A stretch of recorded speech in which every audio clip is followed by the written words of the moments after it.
All right, next up we have Paul Elliott, WB6CXC of Turn Island Systems. And Paul's going to be talking about radio propagation time of flight measurements.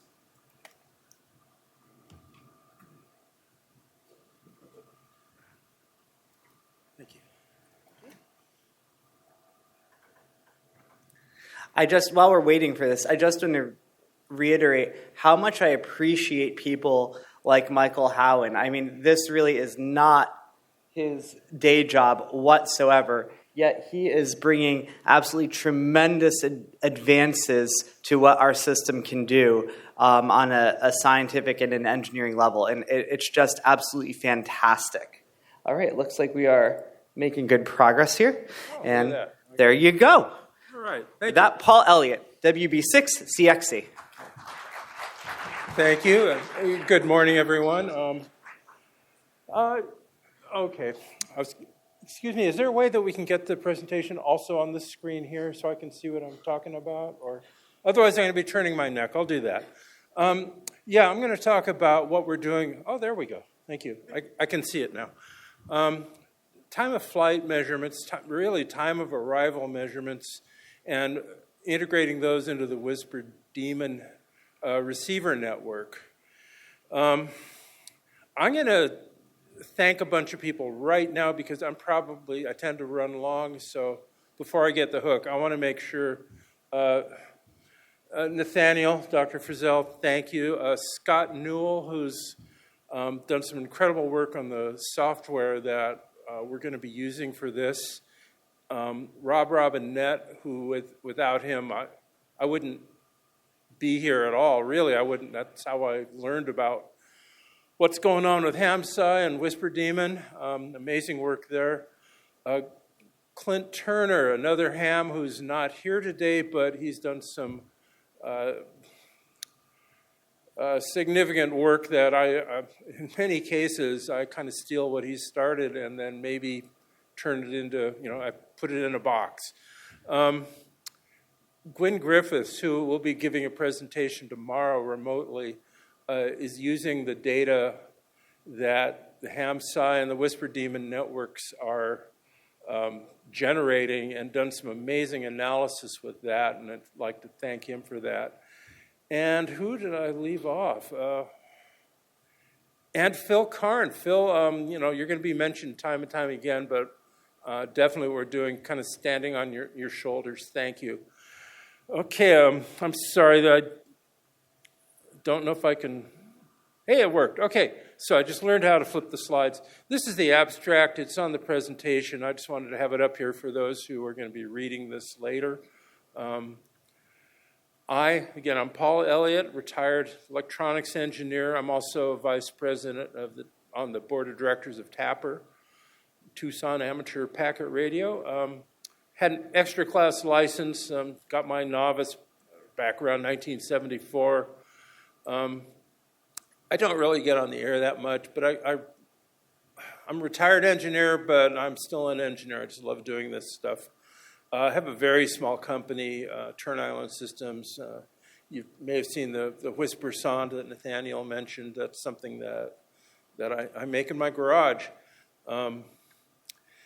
And so in the Whisper Demon community and HamSCI, as has been mentioned, have made really good progress in measuring Doppler shift, frequency-related measurements using, not only WWV, CHU, the time standard stations, but really with the Whisper Demon network, as you might guess from the Whisper in the name, using Whisper and the related FST4W modes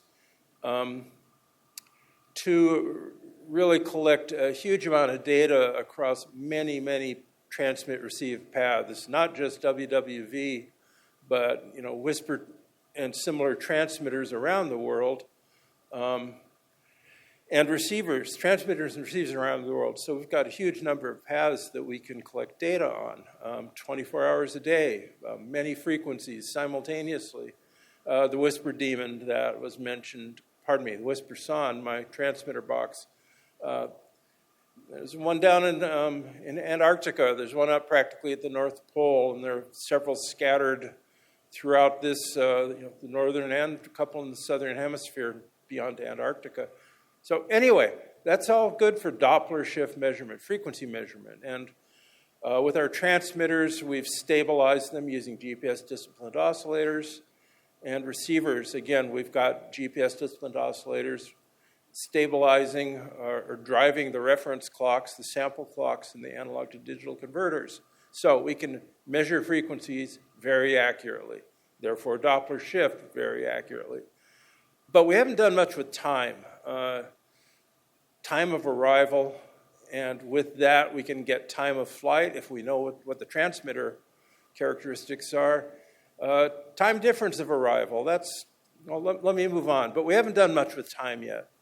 So we're trying to develop methods that will let, in particular, the Whispered Demon network, but really anything else, to do time measurements. Just some terminology. Most of you guys probably already know this. I just put this slide up because I liked showing the ore surplus LORAN, which was a long, old, not ionospheric propagation. 5 minutes already? Thank you. Okay, I will move quick. I got one of these a long time ago, surplus, put it in my garage and played with it and was hooked. Time is a big thing. HamSCI has been doing time of flight type measurements. There will be links here and people will be talking about it. But again, not really integrated into the Whispered Demon receiver network yet. So I wanted to, along with the rest of the Whispered Demon, a lot of the Whispered Demon guys, come up with a method that we could use to do time measurements with the receivers. So, sort of based on what Clint had done, Clint Turner, I developed a very simple, extremely simple hardware injector box. Takes a clock input, it takes a pulse per second out of a GPS receiver, uses that to do a digital phase inversion, a simple exclusive OR gate. I said it was as simple, it is. And inject that into an RX888 receiver. Now we have BPSK at 1 hertz transitions, essentially unfiltered, but very fast, very simple, and very accurate. And with the software that Scott Newell has done, built on top of KA9Q radio, we can now characterize or really make the timestamps on the data coming out highly accurate. The goal here was 1 microsecond accuracy from beginning to end, the hardware injector to the software tagging of the digital outputs. We're definitely doing that. Oddball frequency, 84-something megahertz. That was done to avoid harmonics of that aliasing back down into, shall we say, interesting frequency ranges, the ham bands, WWV, etc., and also to avoid re-radiation of that injected signal. We're only transmitting about 1 picowatt back through the antenna if it's in a typical system, so it's a clean system. Then I built this in a box. We tested it. It's out at really at Fort Collins WWV grounds, the WW0WWV ham radio station there. It's a Whispered Demon site. Also has a transmitter there. But we put that in, and that was kind of our calibration location because no ionospheric propagation, just a few hundred yards between the WWV transmitter and this receiver. So it gave us a chance to work at the software, and it worked really well, but what the heck is that? You see the slope in the measured propagation delay. We didn't know what was going on. We're using GPS-disciplined oscillators, for Christ's sake. Where's the slope coming from? Turns out the Bodnar Mini, the GPS-disciplined oscillator many of us are using, it's got about a 200 microhertz frequency error, the way it comes from the factory. So it wasn't perfect. Turns out everybody knew about this except us.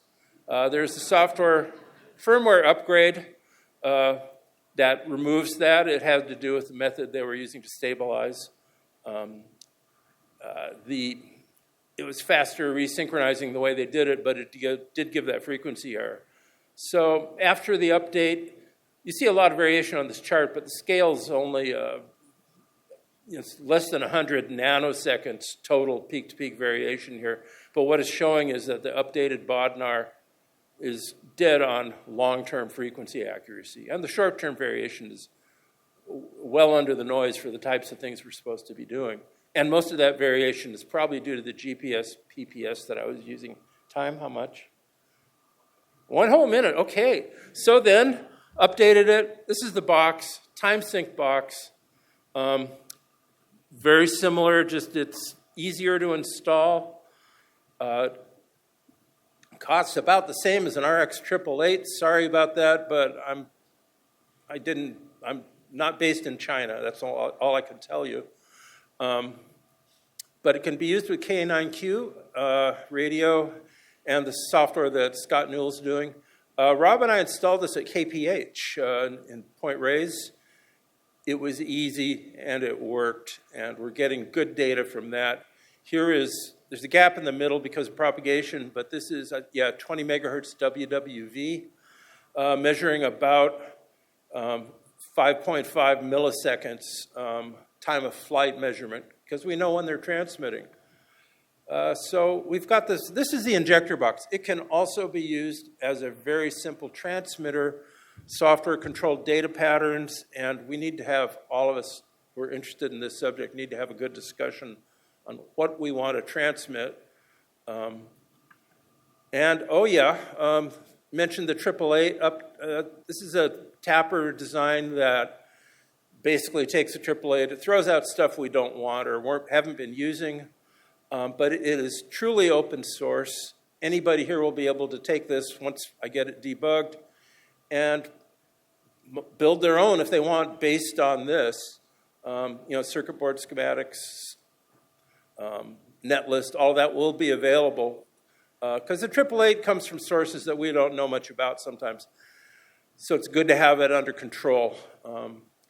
And at the end, here we have links to a lot of the previous work that has been done, is being done. And